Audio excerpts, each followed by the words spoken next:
দুর্যোগে মৃত্যু ও হতাহতের জন্য 10,000 টাকা থেকে 25,000 টাকা অর্থ সহায়তা প্রদান যথেষ্ট নয় বলে মন্তব্য করেছেন দুর্যোগ ব্যবস্থাপনা ও ত্রাণ মন্ত্রণালয়ের প্রতিমন্ত্রী মোহাম্মদ মহিবুর রহমান। তিনি বলেছেন, এটি বাড়ানোর পরিকল্পনা আছে। শনিবার ঢাকার এফডিসিতে তাপমাত্রা বৃদ্ধির কারণ নিয়ে ডিবেট ফর ডেমোক্রেসি আয়োজিত ছায়া সংসদ বিতর্ক প্রতিযোগিতায় প্রধান অতিথির বক্তব্যে তিনি এসব কথা বলেন। অনুষ্ঠানে সভাপতিত্ব করেন প্রতিযোগিতার আয়োজক সংগঠক ডিবেট ফর ডেমোক্রেসির চেয়ারম্যান হাসান আহমেদ চৌধুরী কিরণ। দুর্যোগ প্রতিমন্ত্রী বলেন, এবারে হিট স্ট্রোকে মারা যাওয়া ব্যক্তিদের তালিকা করা হচ্ছে। অতিমাত্রায় গরমের কারণে যারা কর্মহীন হয়েছে তাদেরকে সামাজিক নিরাপত্তা বলয়ের আওতায় আনা হচ্ছে।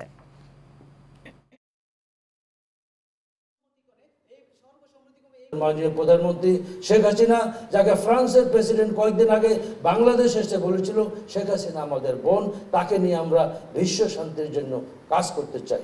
এই হলো আমাদের মাননীয় প্রধানমন্ত্রী শেখ হাসিনা, যিনি আমাদের কয়েক বছরের আগে ওবামা একবার দক্ষিণ আফ্রিকাকে বলেছিল, যদি পৃথিবীতে তোমরা উন্নয়ন করতে চাও বাংলাদেশকে অনুসরণ করো, শেখ হাসিনাকে অনুসরণ করো।